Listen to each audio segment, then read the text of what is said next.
Bonsoir tout le monde, bienvenue sur le stream du permacodeur. Ça c'est mon estimé collègue Henri qui me l'a donné. Et c'est assez intéressant parce que ça va me permet de commenter 2-3 trucs sur le sujet. The Space of Developer Productivity. Alors de quoi qu'on cause? Ça va être intéressant. De quoi qu'on cause? En fait c'est grosso modo des gens de chez Microsoft, de GitHub et de l'université de Victoria, qui se sont posé la question, comment on mesure la productivité des développeurs et des développeuses? Et en réfléchissant à des pratiques qui existent, qui fonctionnent plus ou moins bien, d'essayer de synthétiser ça et de trouver des heuristiques, ils en sont arrivés à cette espèce de truc qui s'appelle le space.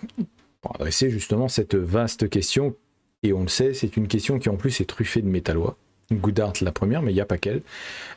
Donc ils se sont posés cette question-là. Le fait de parler de ces sujets-là, on va se poser la question aussi de qu'est-ce qui existe déjà? Qu'est-ce qu'on connaît déjà dans notre culture, dans notre manière de faire, etc. Et est-ce que c'est une bonne idée ou alors est-ce que c'est plutôt, comme ils disent, myth and misconceptions? Et cette partie-là est assez intéressante, vous allez voir. Productivity is all about developer activity. Et ça, bien évidemment, c'est un mythe. Oui, voilà, le truc classique, c'est travailler des heures supplémentaires, parce qu'on a besoin de brute force, toutes les stratégies de crunch qu'on a vues, etc. Bien évidemment, parce que ça se passe pas bien et que les trucs ils ont été gaulés n'importe comment. Là, c'est le truc classique de Goodhart. Bah oui, non. À partir du moment où on commence à pousser, là on est surtout sur les heures supplémentaires. Pour atteindre les deadlines, c'est extrêmement compliqué. Donc là, bien évidemment, on est sur le mythe qui pourtant, même si nous, développeurs, on sait que c'est une grosse connerie d'une manière générale, ça n'empêche pas qu'on tombe dedans. Le fait de dire il manque plus beaucoup d'efforts avant de mettre la balle dans le but. Je suis assez surpris souvent de voir des heures de commit, des heures indues, la nuit, etc. Toujours avec cette justification de oui, mais moi je suis plus productif la nuit, oui, mais moi j'étais dedans, j'étais dans la zone, etc., etc. Sans forcément qu'on se pose la question de oui, mais est-ce que tu as pensé au fait que tout simplement il y a quelqu'un qui va devoir regarder les choses derrière? Est-ce que la CIA est prête à ça? Enfin bon, bref, un mythe. Effectivement, il n'y a pas que la production, vraiment au sens production, des développeurs qui compte. De la même manière, même si on a beaucoup le syndrome du super-héros, même si on combine à la fois le syndrome de l'imposteur et le syndrome du super-héros, non, bien évidemment, la productivité, ça n'est pas la performance individuelle. Et ça, c'est assez intéressant parce qu'ils adresseront ça dans leur framework Space, là. Oui, bien sûr, on a tendance, et c'est important pour un certain nombre de choses, à oublier qu'on travaille en équipe, quoi. Et que bien souvent, comme les maillons, comme les chaînes, c'est le maillon le plus faible qui peut ralentir tout le monde. Et donc, juger de la performance individuelle des gens, oui, encore une fois, je pense qu'il faut le dire, il faut le répéter, il faut appuyer dessus, il faut taper les gens qui sont trop arc-boutés sur la performance individuelle, parce qu'un développeur qui optimise pour sa propre performance, sa propre productivité, peut avoir des conséquences sur la productivité globale de l'équipe, et en l'occurrence, avoir un impact négatif. C'est assez intéressant qu'on mette en avant ça. On n'a même pas attaqué le framework, là je suis juste sur les mythes. Avoir un seul métrique va tout nous dire, ça je pense qu'on est assez au clair là-dessus, mais bon c'est vrai que, encore une fois, c'est très facile de faire des Excel qui vont mettre en avant un seul truc. Les outils façonnent notre usage après tout. Productivity measures are useful only for managers. Ça c'est vrai, et c'est un biais, je trouve qu'on a côté développeur, vraiment en termes de production. On a tendance à se dire que les KPI, vous voyez ces trucs comme ça, les OKR, etc., c'est un truc de manager, c'est un truc d'huile, etc. Et en fait, on s'en fout. Oui, en fait, on a tendance à s'en foutre quand ça n'a pas d'intérêt pour nous. Si on nous exclut de la conversation et que c'est des trucs qui sont définis sur des confluences, etc., on en a vu des gens qui... Release Train, etc., là, qui sont à un niveau de discussion, CTO, C-level, etc., et qui sont en plein onanisme, souvent sur des KPI et sur des virgules, etc. Non, en fait, si les KPI sont bien faits, il y a zéro raison que ça n'intéresse pas les développeurs.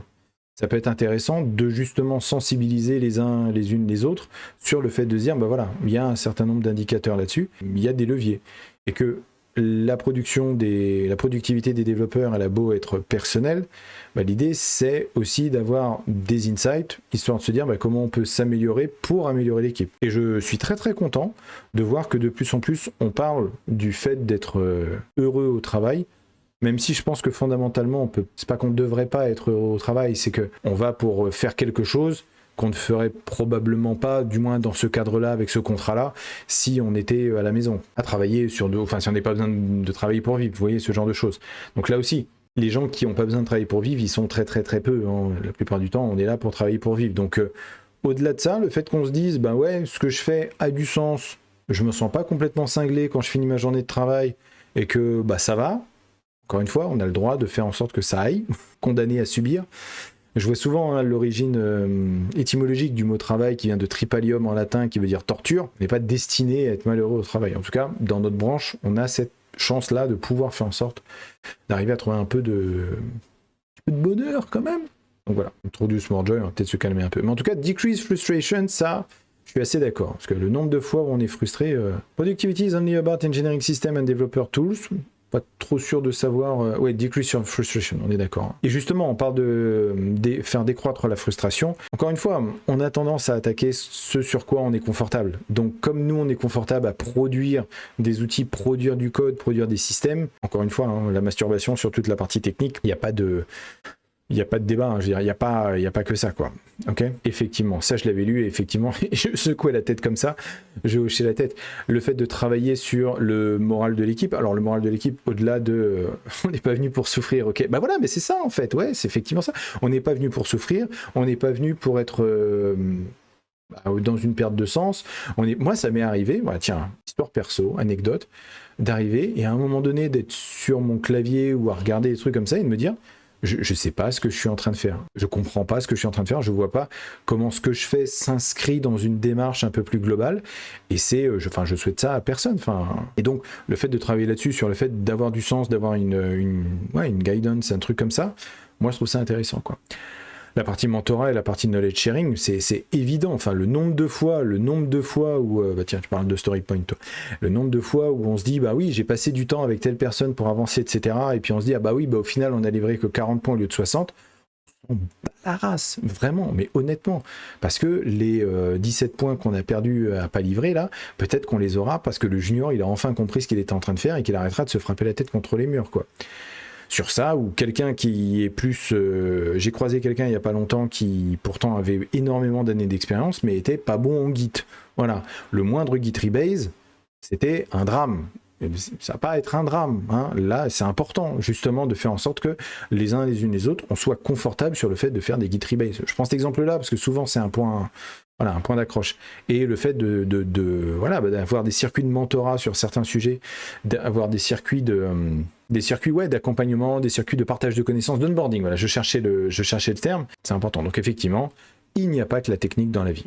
Totalement d'accord. Donc, on en arrive à Space. Mais il fait toujours des choses qui ont un acronyme qui sonne propre. Non pas que je sois fan de SNCF et compagnie, quoi, mais Space, on se demande s'ils n'ont pas choisi les lettres, et puis après ils se sont dit qu'est-ce qu'on va mettre derrière les lettres. J'exagère un petit peu, mais voilà, il faut toujours faire attention à ça, quoi. L'idée, en fait, et que j'aime bien, et c'est pour ça que j'en parle ce soir, c'est d'avoir une approche, en fait, multidimensionnelle de la productivité. Et là, c'est bien, parce qu'on va pouvoir faire notre petit travail de avocat légal, d'aller définir qu'est-ce que c'est que la productivité, quelles sont les différentes dimensions de la productivité, et surtout, comment on fait pour ne pas tomber dans les mythes.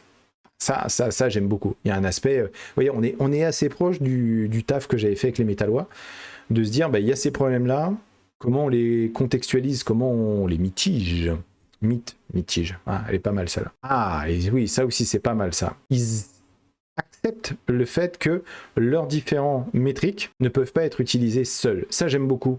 Parce que ça évite, le fait de le mettre comme ça en introduction, ça évite justement de faire pour, alors certaines, il n'y a pas de... Voilà, de faire du cherry picking et de dire, ah, et ça c'est difficile à mesurer, donc on va peut-être pas le prendre, on va faire du SPAC ou du SPUS, environ le A, vous voyez, ou du PACE. Non, ça s'appelle Space. Alors, c'est un peu le contraire de ce que je disais avant.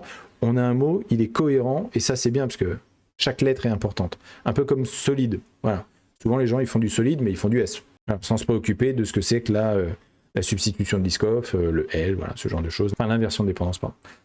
etc., etc. Donc là, space. Donc on parle de quoi? On parle déjà satisfaction and well-being. Très content. Le premier critère, c'est limite celui que je vois souvent bazarder à la fin. Ça, c'est cool, ça, de parler de ça. Parce que le fait de se dire, est-ce que on est content en termes d'outils, d'équipe, de travail et de culture? Bordel, qu'est-ce que ça fait du bien? Enfin, je veux dire, à un moment donné, c'est ça. Même si je reviens sur mon Tripalium et tout, hein, je veux dire, on pourrait aller faire du surf ou jouer à Minecraft toute la journée, voilà. Non, on travaille. Mais c'est pas obligé de souffrir, comme on disait. Productivity and satisfaction are correlated. Bah oui, parce qu'il y a des études qui sont sorties là-dessus. Si les gens ils sont pas bien, ils sont moins productifs. Vous aviez besoin d'une étude? Bah, en tout cas, il y a des études qui existent là-dessus. Hein. Les footnotes, là, elles pointent vers justement des études et d'autres articles, justement, qui font ça. Et rappelez, enfin, gardez en tête que c'est certes l'Université Victoria, une personne de GitHub, et il y a des personnes du Microsoft Research, donc pas n'importe qui. Ça, le télétravail. Et ça, c'est pas mal, parce que pour le coup, oui, effectivement, quantitativement, le fait de passer en full remote pendant la pandémie, ça fait qu'il y a eu plus de productivité, fait plus de trucs. Par contre, effectivement, qualitativement, tout le monde n'était pas logé à la même enseigne. Moi, je suis à la campagne avec 6000 m² de terrain.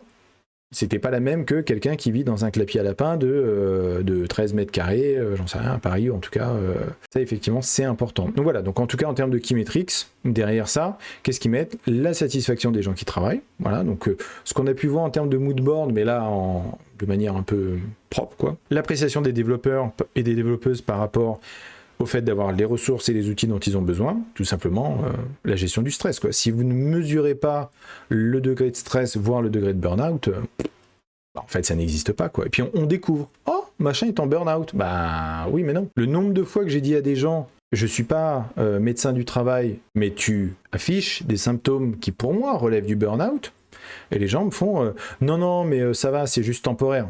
Donne envie de me frapper la tête des fois. Dur à mesurer, bah ouais, dur à mesurer, mais effectivement, il y a... alors, ils rentrent pas spécialement dans le détail de comment le mesurer, mais en tout cas, ils disent qu'il faut le mesurer. Voilà. Et après, bah voilà, il y a des stratégies comme les Mental Health Day. Ça, c'est quelque chose qui, effectivement, se fait beaucoup aux États-Unis, même s'il y a toujours un petit astérisque.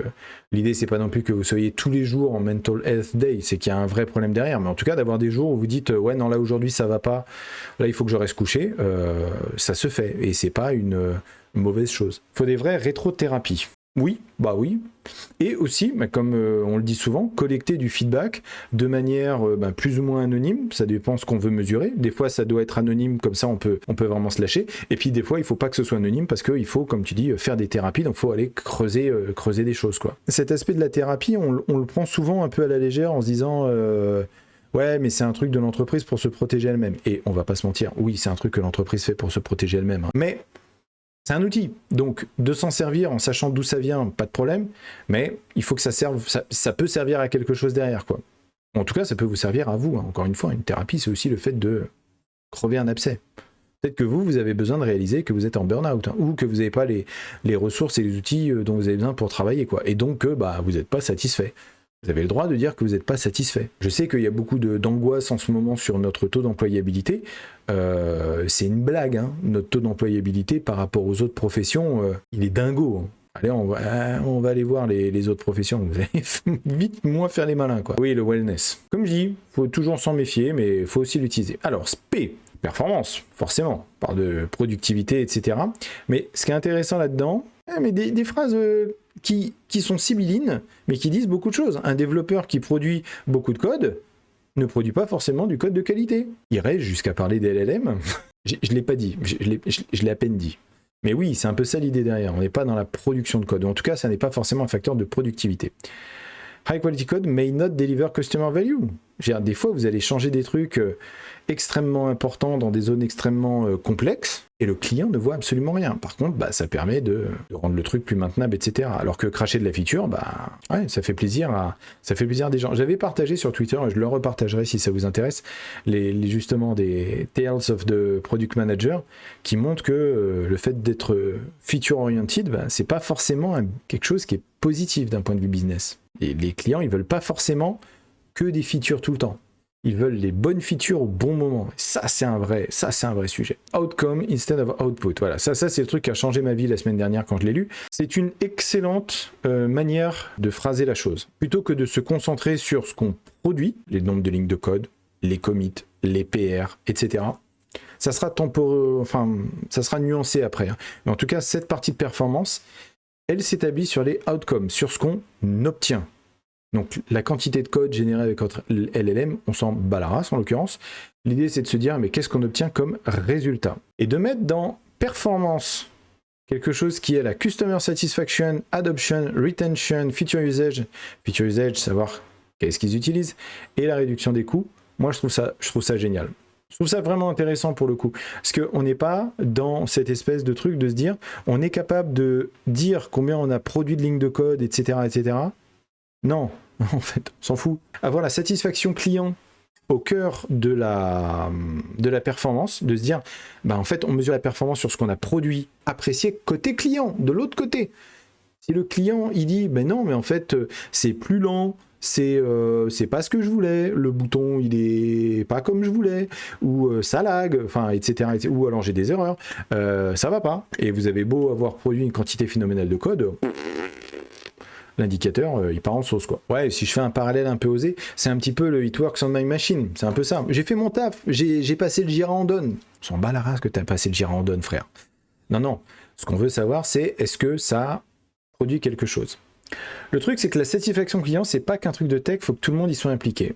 Et ouais. Et l'un des principes de l'agilité, il faut que les devs causent avec les utilisateurs. Voilà.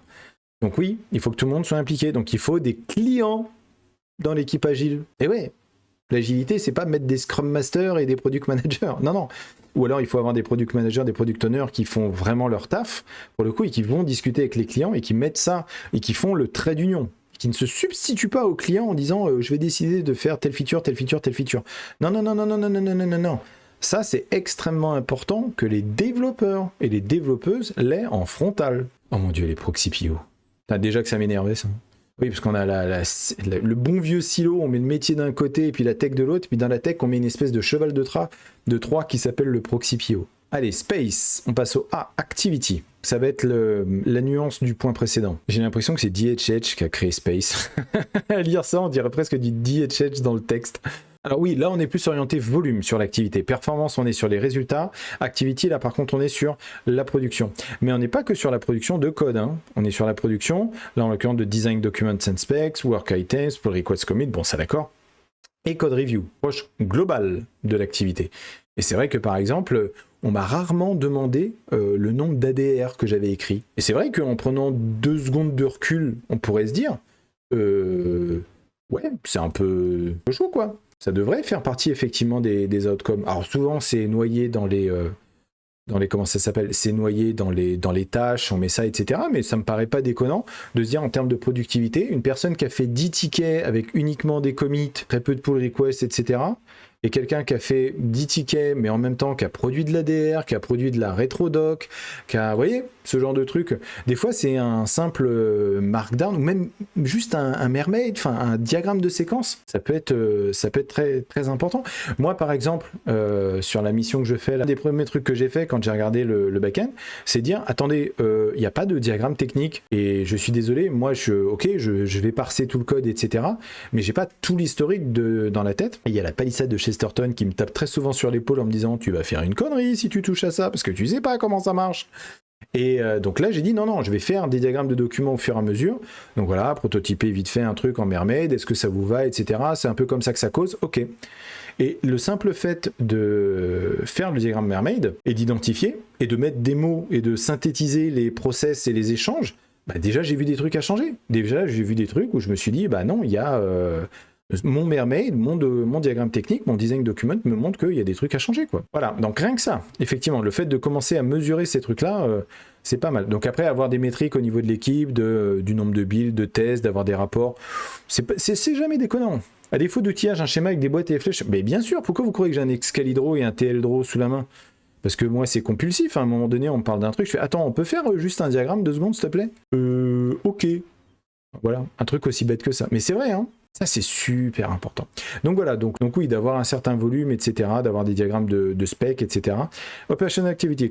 Counter volume of incident issue and distribution based. Alors ça, oui, ça adresse l'aspect Ops, du DevOps qui devrait y avoir, je pense, un peu partout, même si c'est pas forcément obligé de s'appeler du DevOps. Arrêtons le silotage, arrêtons d'avoir des équipes qui gèrent, etc. Incluons tout le monde dans l'incident management. Il y a de très très bons talks du camarade Orgix là-dessus.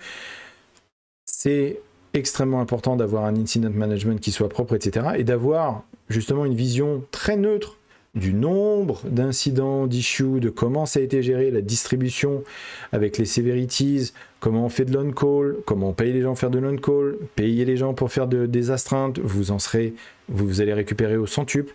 Et c'est ce qu'il disait en introduction.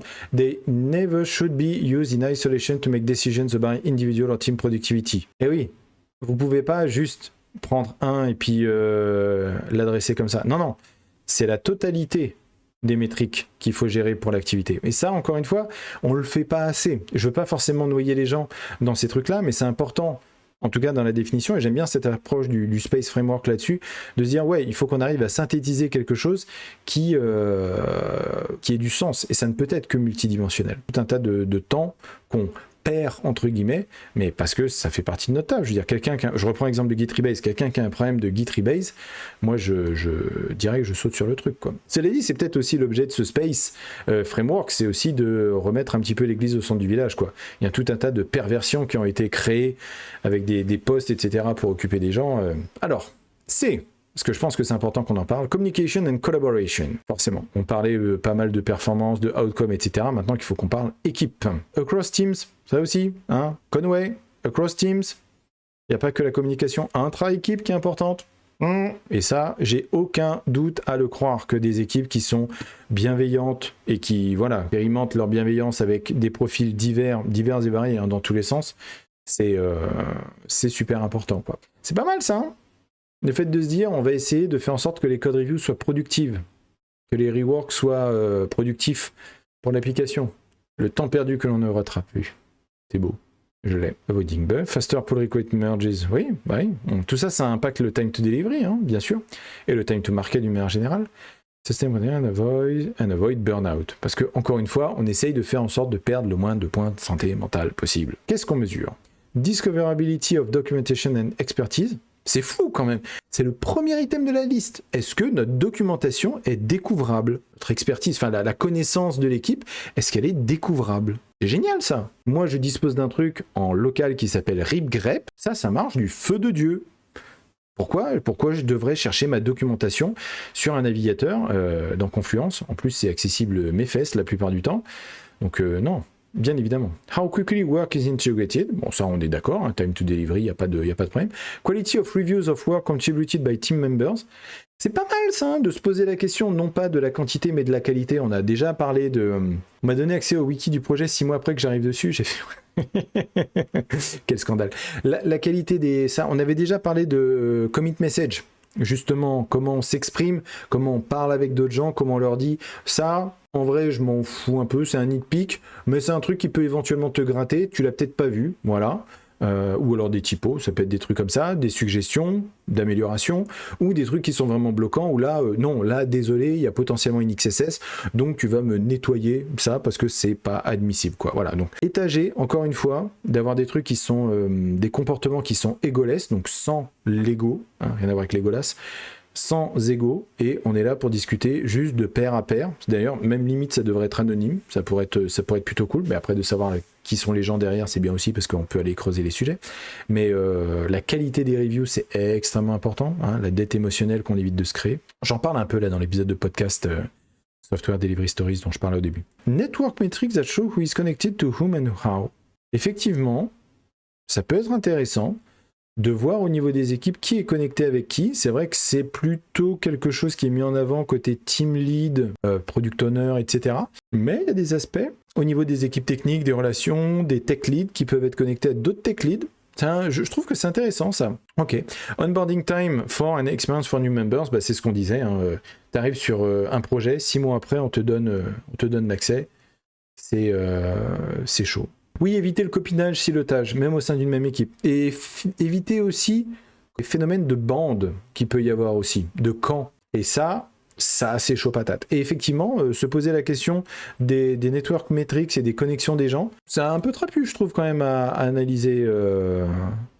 Mais c'est vrai que ça peut créer des vrais schismes. Moi, j'ai connu des schismes dans des équipes où, et j'étais dedans, hein, je ne vais pas dire que j'étais au-dessus de la mêlée, non, j'étais dans un camp et puis il y avait un autre camp en face, hein, voire même 3 camps. Oui, on peut être vite dans le flicage, oui, il faut tempérer un petit peu. Mais si c'est fait, on va dire en bonne intelligence et en transparence, moi, j'ai pas vraiment de problème avec ça. Mais ça fait un peu Big Brother quand même, donc oui, bon, ça gratte un peu. Et finalement, le E de Space, Efficiency and Flow, la capacité à travailler sans être emmerdé. Oui, d'accord, on est vraiment sur l'orchestration globale, ouais, c'est ça, je me souviens. Le nombre de fois que j'ai dû expliquer à des managers le concept de commutation de contexte, et il y a des mèmes hein, là-dessus, sur le fait que dès qu'on t'es productif, et puis on vient t'embêter pour vraiment un truc tout pourri, la plupart du temps pour remplir ton CRA, et boum, ton flow il tombe, et ça met très longtemps à repartir. Et ça j'aime beaucoup, ils sont très prudents en fait hein, quand tu regardes le truc, et c'est pas mal parce que ça donne des insights, mais tout en te disant, choisissez pas ce que vous voulez, traitez tout, un petit peu, c'est important, et ça j'aime bien. Et donc effectivement, il y a le niveau équipe, au-dessus du niveau individuel. Et ça, effectivement, pour avoir lu, là pour le coup, j'avais fait mes devoirs, la partie de Dora, un Dora bien implémenté, bien suivi, on mesure, l'important c'est de mesurer et de voir, voilà, quel est le lead time sur telle ou telle tâche, quel est le lead time global, où sont les points chauds, etc. Ça c'est ouf, parce qu'en fait, on met au jour un tas de trucs qu'on n'a pas voulu traiter avant. Oui, le fameux radar, oui, pardon. Le fameux radar Dora avec les différents trucs, etc. Et le fait de se dire, bah, on a une notation de 1 à 5, et là aussi. Et avec toute l'analyse derrière du value flow mapping. Ça, je sais pas si j'en avais parlé, ça. Plusieurs trucs à mesurer, c'est qu'en fait, entre chaque tâche, le fait de passer de planning à building, de building à testing, de testing à deploying, et en fait, en l'adaptant au réel process, hein. Peut-être qu'au niveau test, il y a des tests locaux, il y a des tests sur un environnement d'intégration, il y a des campagnes de tests. Donc quand ils mettent testing, c'est vraiment, faut détailler. Et pour chacun des passages d'une boîte à une autre, dans le process de release management, à chaque fois calculer le lead time, le failure rate, le deployment frequency et le recovery time. Donc les différents aspects qui vont dire combien de temps ça prend avant de commencer la tâche quand elle est dans le backlog de la boîte en question, quel est le failure rate, donc combien de fois on est obligé de revenir en arrière. Par exemple, on a lancé la campagne de test, c'est pas bon, et donc ça revient en arrière en dev. Comment on corrige, enfin le temps de correction, etc. Et donc, là encore une fois, sur des sujets comme ça, voilà, et donc on map comme ça les choses, et on écrit, et on voit, et on met comme nos fameuses colonnes qu'on pourrait avoir dans Jira, mais là au niveau global. Moi, ça m'avait retourné le cerveau les premiers ateliers Radar DevOps que j'avais fait en mode, ah ben oui, voilà vraiment où on en est, où est-ce qu'idéalement on devrait être en termes d'adoption. Exactement, et ça permet de voir les angles morts, ça permet de voir éventuellement des lead time qui sont calculés en live, etc., ou qui peuvent être calculés de manière ad hoc, et qui vont dire, ok, on a un lead time global de 3 mois, parce que on a 1 mois et demi, j'exagère, hein, en pull request, en retour, etc. Pourquoi ? Alors, on perd trop de temps. Pourquoi on perd trop de temps ? Peut-être qu'il y a trop de nitpick, peut-être que c'est mal géré, peut-être que... Voilà. Et ça, c'est quelque chose qui existe, ça vient des process industriels, ça c'est vrai à la base, on l'a adapté. Vous pouvez pas, à partir du moment où vous mettez en place quelque chose qui ressemble à une ligne de production industrielle, il faut qu'elle soit fluide. Et nous, malheureusement, dans notre métier, on peut se permettre de pas être fluide. On peut se permettre d'avoir des time de delivery vraiment à chier, quoi. Tu dis accelerate, voilà, c'est bien parce que moi j'ai pas eu l'occasion de le lire cover to cover. Lis-le, accelerate. Et justement, Software Delivery Stories, là, pour qui j'ai enregistré l'épisode de podcast, à la base, en fait, ils partent d'Accelerate et justement, ils tirent d'Accelerate des fils de discussion. Et moi, mon fil de discussion, c'était la partie CI/CD. C'était la partie intégration continue. Donc, l'idée derrière, c'est de partir des principes d'Accelerate et des études, etc., qui ont été faites derrière, pour arriver à cracher, en fait, des process qui te rendent pas cinglé, qui fonctionnent, qui sont pas toxiques, ok, et qui permettent à tout le monde d'être content. Et Space, en fait, s'inscrit là-dedans. Hein. C'est pour ça, d'ailleurs, qu'il cite Dora. Hein. Ça veut DevOps, Research and Assessment. C'est à quel point on est DevOps. Donc voilà, donc effectivement, il répète un petit peu ce qu'on voit dans le Value Stream Mapping, donc le number of end-off, donc le nombre de fois qu'on fait passer une tâche d'une entité à une autre, donc d'un développeur à un autre développeur, un développeur à un testeur, ce genre de choses, comment on est dans le flow et comment ça marche, toutes les interruptions qui peuvent prendre du temps, plus ou moins, et donc affecter le delivery. Time measure through system, total time, value added time, wait time. Voilà, donc ça effectivement on retrouve les indicateurs à chaque fois de se dire est-ce que une tâche elle poireaute. Moi j'ai connu des tâches, c'était développé, puis ça attendait qu'un QA se libère. Voilà, tout le temps où on attend qu'un QA se libère, c'est du wait time, quoi. C'est du temps où ça pourrait avancer, mais ça n'avance pas. Parce que pour le coup, après, l'important, c'est l'outcome, c'est le fait d'avoir une tâche qui passe dans le Kanban le plus rapidement possible, parce qu'il y a toujours quelqu'un de prêt. Il y a toujours quelqu'un de prêt. On avait commencé sur satisfaction, avec efficiency, on en revient à la satisfaction. Oui, effectivement, si on va trop vite, on met le système en stress. Ça, effectivement, je l'avais déjà vu. Et ça, je vais en parler 2 secondes. C'est contre-intuitif. J'en ai parlé d'ailleurs dans le podcast. On n'est pas obligé de tout contrôler dans la CI. Et ça, effectivement, ça étonne les gens quand je dis ça. Et ils me disent, oui, mais si on contrôle pas tout dans la CI, ça peut peut-être péter derrière. Ouais. La question c'est, est-ce que tu préfères qu'il y ait 2-3 pétouilles que tu vas fixer après en fix forward, ou alors que ton time de delivery soit 3 mois? Quand j'explique ça à des C-level, ils me disent, oh ouais non, mais si le bouton il pétouille un peu, c'est pas grave. Je veux, parce que c'est important pour eux, je veux pouvoir m'adapter au marché, je veux pouvoir m'adapter au business, je veux que mon time to delivery soit le plus faible possible, ou du moins qu'il soit pas de 3 mois, s'il vous plaît. Donc, et ça effectivement, c'est un vrai choix à faire. On travaille sur le fait de délivrer, mais des fois, on va délivrer des trucs qui pétouillent un peu. Et j'aime bien parce qu'il y a toujours un côté un peu équilibré. Si vous optimisez pour l'efficacité individuelle, vous allez peut-être mettre des bâtons dans les roues au fait de collaborer avec les autres. Parce qu'effectivement, si je dois collaborer avec les autres, c'est communication de contexte. Je vais arrêter de développer et je vais aller communiquer avec les autres. Je vais aller les aider, GitRebase, c'est ce que je disais, etc. Je vais aller faire des réunions de mentorat, d'accompagnement, etc. Je réduis mon efficacité individuelle en optimisant l'efficacité de l'équipe. Je me demande quand même, quand on va voir tous ces métriques-là, quand tu es dans le guidon du projet, tu les vois, certains d'autres pas, mais de l'extérieur, dur. Ouais, yes. Mais en fait, ce qu'ils disent, voilà, je vais prendre ça, parce que ça, pour le coup, c'est intéressant. Parce que là, en fait, on a l'aspect un peu exhaustif de tout le bordel. Donc là, effectivement, comme tu dis, on regarde ça et puis on fait « Wouah !» En prenant un point, donc par exemple la revue de code, et en se disant « Ok, comment on adresse ?» Donc là, en fait, on change un petit peu, on fait un peu une rotation. Plutôt que de s'adresser à l'entièreté du Space Framework, on prend un aspect. Ce qui est intéressant avec ce sujet-là, c'est qu'ils disent, OK, on prend la code review, et à travers la code review, comment on fait du Space, en l'occurrence. Voilà, le nombre de code review complétés en tant qu'individu. Donc ça, c'est l'activity. Mais en termes de performance, on va regarder la vélocité au global. Voilà, Voilà, an individual could complete a review within an hour business time, but the team could have a policy of linking a review for 24 hours to allow all team members to see the proposed change. Donc là, toujours équilibrage, individu, équipe. Efficiency and flow, donc voilà. Donc comment en fait, moi j'aime bien ça. J'aime bien ça parce que pour le coup, on prend chacun des sujets et puis on se dit, par rapport à chacun des sujets qui nous concernent, peut-être qu'il y a des équipes qui font pas de code review du tout, ou alors en tout cas très très peu, ou il y en a d'autres qui font de manière intensive, c'est pas les mêmes métriques qui vont s'appliquer. Ouais, tu reprends chaque point, adapter chaque métrique multidimensionnelle. Ouais, voilà. Mais après, je pense qu'il faut l'initialiser, et puis après, il faut le suivre. Mais je pense que ça fait partie du temps, justement, qu'on n'alloue pas au niveau des équipes, justement pour faire ce genre de choses. At least 3 are recommended. Tu vois, ils parlent pas forcément de tous, en fait. Ils disent at least 3.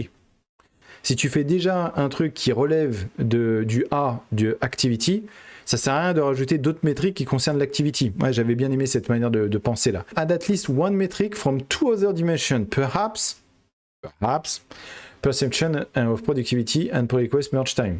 L'idée, c'est de se dire, par rapport à toute la cartographie qu'il y a là, de se dire, ok, on a de l'activité, parce que c'est ce qu'on mesure le plus simplement, peut-être que ça serait intéressant, dans notre cas de figure, d'aller chercher un métrique de performance, d'aller chercher un métrique de efficiency and flow. Et ce qu'ils disent, at least 3. Donc ça c'est cool en fait, parce qu'il y a cette flexibilité-là. Maintenant, c'est pas non plus opinionated, ça va pas te donner sur un plateau la solution. Pas comme Scrum.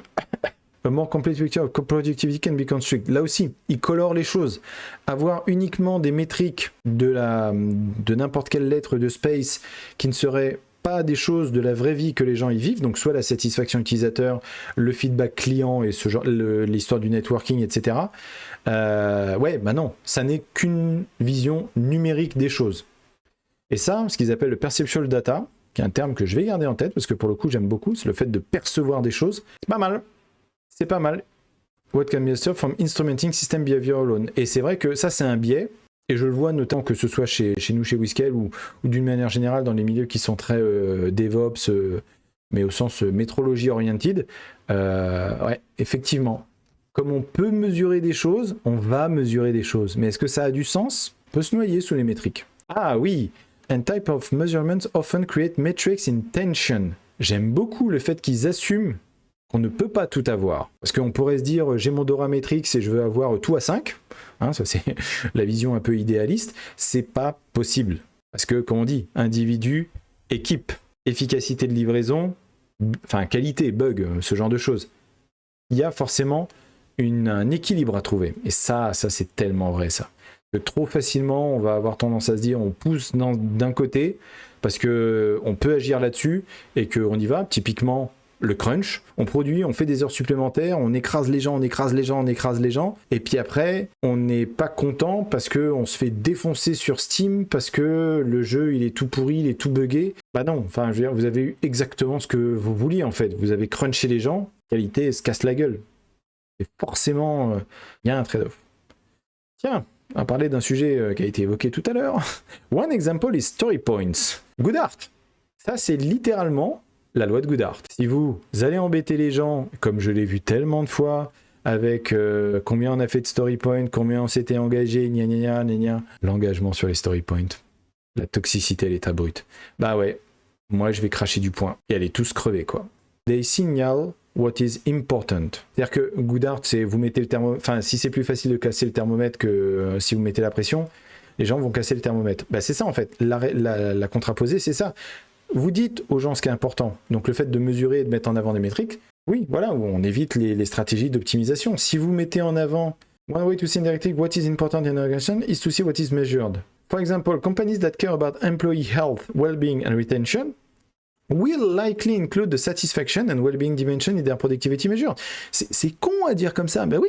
Le fait de commencer à s'intéresser à la santé mentale des gens fait que ben on va agir. On va pas laisser les gens et de se dire, oh bah ouais, on est super contents, les gens ils sont tous cinglés, ils sont tous en train de se barrer, ça gueule, ils s'envoient des claviers à la tronche. Franchement, quoi? Bah non, jamais. Alors déjà, il y a les obligations de RSE, etc. Mais même en mettant l'aspect légal de côté, parce que ça peut varier d'un pays à un autre, du simple point de vue du business, quand tu vois les coûts que c'est de recruter des gens, le coût que c'est pour une entreprise de devoir gérer des gens qui sont en arrêt maladie ou ce genre de choses, et le fait d'ajouter et de retirer des métriques, ça signale aussi des choses. À partir du moment où vous dites, bah non, finalement, on ne mesure plus la santé mentale des employés, je pense que c'est le moment où il faut mettre à jour son CV et se barrer en courant, hein, parce que ça veut dire que maintenant, on s'en bat la race. A team where productivity and lines of code is very different from a team where productivity and lines of code and code review quality and customer satisfaction. Line of code, je vibe code. Line of code and code review quality and customer satisfaction. À mon avis, je vibe code plus là, hein. Mais pas du tout, hein. Metrics, shape, behavior. Individu, équipe, système. Ah, not all dimensions need to be included for the framework to be useful. Oui, ça effectivement. C'est bien de dire qu'il n'y a pas besoin de tout. C'est des outils, hein. Some metrics are poor measure because they are noisy approximation. Non, j'ai dit que je taperais pas sur son arcule ce soir. Je l'ai dit? Bon, je le dis. Ça, j'aime bien ça. Retention is often used to measure employee satisfaction. Eh oui, on aime bien souvent communiquer sur le nombre de recrutements, etc. Mais les gens qui partent, et aussi pourquoi ils partent, donc on en revient à ce que tu disais sur les surveys et l'importance de la perceptual data. C'est pas, enfin, l'entretien de fin de CDI, l'entretien de départ, etc. C'est pas juste pour que quelqu'un se lâche, hein. C'est censé collecter du vrai feedback, c'est censé alimenter des vrais metrics au niveau RH, où on se dit, bah, pourquoi les gens ils sont pas restés, quoi. Parce que ça va coûter énormément cher d'embaucher des remplaçants ou des remplaçantes. L'employee satisfaction, c'est un sujet, hein. Bien évidemment. Hein. La satisfaction, c'est un sujet, mais c'est lié au salaire, c'est lié aux promotions, c'est lié sur... Par contre, effectivement, ça peut intéresser les développeurs de savoir quels sont leurs propres indicateurs. Et effectivement, de savoir quand est-ce qu'on est optimisé en termes de... dans la journée, etc. Any measurements paradigm should check for biases and norms. Ça, c'est extrêmement important. Ah, c'est bien, oui, c'est vrai qu'il listait... Peer review and gender. Women are more likely to receive negative comments and less likely to receive positive comments in their code reviews. C'est tellement un scandale, ça. C'est tellement un scandale absolu, mais c'est vrai. Voilà, il faut faire avec. Ça, c'est tellement compliqué. Les mecs sont des connards sur les PR de Nana, vu plusieurs fois. Les mecs sont des connards tout court, hein, je pense, d'une manière générale. Déjà entre mecs. Sur les nanas, c'est encore pire. Et je pense que c'est encore pire quand on commence à rajouter d'autres critères. Ouais, je pense qu'on a un vrai problème d'empathie, d'une manière générale. Voilà, il faut prendre en compte tout ça, effectivement. Toujours temporiser. Encore une fois, c'est jamais des outils d'agression, c'est des outils de réflexion. On arrive un petit peu sur la conclusion, voilà. Et puis après, il y a toutes les références, etc. Vous avez ça dans l'article. Je vais finir là-dessus, tiens, d'ailleurs. Il y a eu une opportunité extraordinaire avec la pandémie, c'est de pouvoir tester à un niveau quasiment worldwide un truc qui jusqu'à il n'y a pas si longtemps que ça était considéré comme complètement illusoire. Déjà, ça valide le fait que quand on dit illusoire, en fait, c'est surtout qu'on n'a pas envie de s'y mettre. C'est le work from home. Et c'est vrai que là, aujourd'hui, d'une manière générale, il y a un pushback sur le work from home, mais c'est important de se poser la question de d'où vient le pushback sur le télétravail. Il est causé, et on va pas se cacher le petit doigt, moi je suis le premier pour le télétravail, mais il y a pas mal de gens qui ne sont pas faits pour télétravailler. Moi j'ai connu les réunions où il y avait des gens qui subissaient leurs enfants qui étaient à la maison, donc c'était une vue qui était un peu problématique, enfin du moins une mauvaise présentation dans le contexte de la pandémie, mais bon, le fait était là. Il y avait des gens qui foutaient rien. Il y a un problème d'image, il y a un problème de truc, mais je pense que ce qu'a révélé la pandémie de Covid, ça rejoint un petit peu ce que tu dis, c'est en vrai, on ne savait pas mesurer la productivité avant. Et voilà, quand on était sur site avec les open space ultra bruyants, etc., et le fait qu'on passait 1 heure à la machine à café, ça passait crème, je veux dire, alors que bon, il y a des gens qui regardent Netflix quand ils sont en télétravail, ok, mais quelle aurait été leur productivité on-site? Oh non, le remote est pas mon enfant. Moi, je suis actuellement en full remote. Non, il n'y a pas de... Après, il ne faut pas non plus un true Scottman fallacy. Je veux dire, le télétravail, il existe. Avant, il n'existait pas, ou alors il était clairement anecdotique, et puis il fallait justifier, limite, il fallait avoir la médecine du travail, etc. Là, maintenant, ça existe. Une vraie organisation remote. On l'a vu pendant le Covid, toutes les organisations étaient remote. Maintenant, une organisation qui a pris la culture du remote, non, effectivement, c'est rare. Bon, après, j'en croise, je ne suis pas rentré dedans, forcément, je ne croise pas toutes ces organisations-là. Ah, il y a des traces quand même, il y a des traces. Donc, l'idée, en fait, c'est que le pushback, je pense que c'est surtout une difficulté à s'adapter, en fait, à une vraie mesure de la productivité. Parce que le télétravail enlève, en fait, cette vision qu'on avait pu avoir avant du travail de bureau en col blanc, etc., et pour le coup, met en avant le fait de dire, bah ouais, si je veux être productif, je veux pas être perturbé, tout ça. Et on a un regard maintenant sur la productivité qu'on n'avait pas avant. Et que s'intéresser à la productivité qu'on a, c'est important. Et par exemple, les Français sont connus pour avoir une très très bonne productivité individuelle. Maintenant, est-ce que c'est une productivité qui se traduit au niveau de l'équipe, au niveau des systèmes, comme le disait Space? Il y a un débat, quoi. Tu as un beau background qui fait que c'est peut-être plus simple. Oui, bien sûr. Et le sujet du remote chez les juniors, c'est un vrai problème. Et c'est un problème qui en plus contamine le remote des seniors, parce que si on dit que le remote chez les juniors c'est un problème parce qu'ils ont tendance à se disperser, ils sont pas totalement adultes, ils n'ont pas compris l'intérêt, ils ont peut-être même pas connu vraiment le monde pré-Covid où il n'y en avait pas du tout et que c'était un vrai problème, donc la chance entre guillemets que c'est de pouvoir faire du télétravail, ça veut dire qu'il faut des seniors sur site pour s'en occuper. On peut pas les laisser tous les juniors sur site et tous les seniors en télétravail, ça peut pas marcher, quoi. On en arrive à se poser la question de, oui, la productivité, l'onboarding, et c'est effectivement... Mais moi, je le mets pas à l'imparfait. Je pense que c'est plus simple, d'une manière générale, de faire toute cette partie-là avec les gens en face, en fait. Ça paraît logique, je veux dire, il y a des limites en termes de body language, en termes de... Alors, je parle même pas des aspects de bande passante et des éventuels bugounets qu'il peut y avoir, mais maintenant, c'est pour ça que moi, j'ai beau être full remote, je dis qu'il faut toujours du temps sur site pour voir les gens, pour les toucher, leur serrer la main, boire un café ensemble et voilà, voir leur body language, se dire, oh putain, la vache, mais t'es beaucoup plus grand en vrai que sur la petite fenêtre de Zoom, etc., de Teams. Maintenant qu'on commence à se préoccuper de la productivité individu, équipe, système, et qu'on commence à mettre des métriques, qu'on commence à sortir un petit peu l'ego et les appréciations un peu, et là pour le coup je vais être désagréable 2 secondes, les appréciations un peu patriarcales, boomer, etc., de oui, moi j'ai ma maison qui est à 10 minutes, donc je veux tout le monde sur site parce que je veux les voir travailler. Ça, si on peut mettre ça à la poubelle, je serais très content, parce que il y a tout un lot de toxicité qui vient avec cette manière de penser. notamment vis-à-vis du sexisme et des autres ismes. Non, non, on parle productivité. C'est quoi la productivité? Individu, équipe, système. Et d'avoir quelque chose comme ça qui fonctionne en égolès, qui font appel à du DORA, qui font appel à, on parlait des surveys, ce genre de choses, de la satisfaction.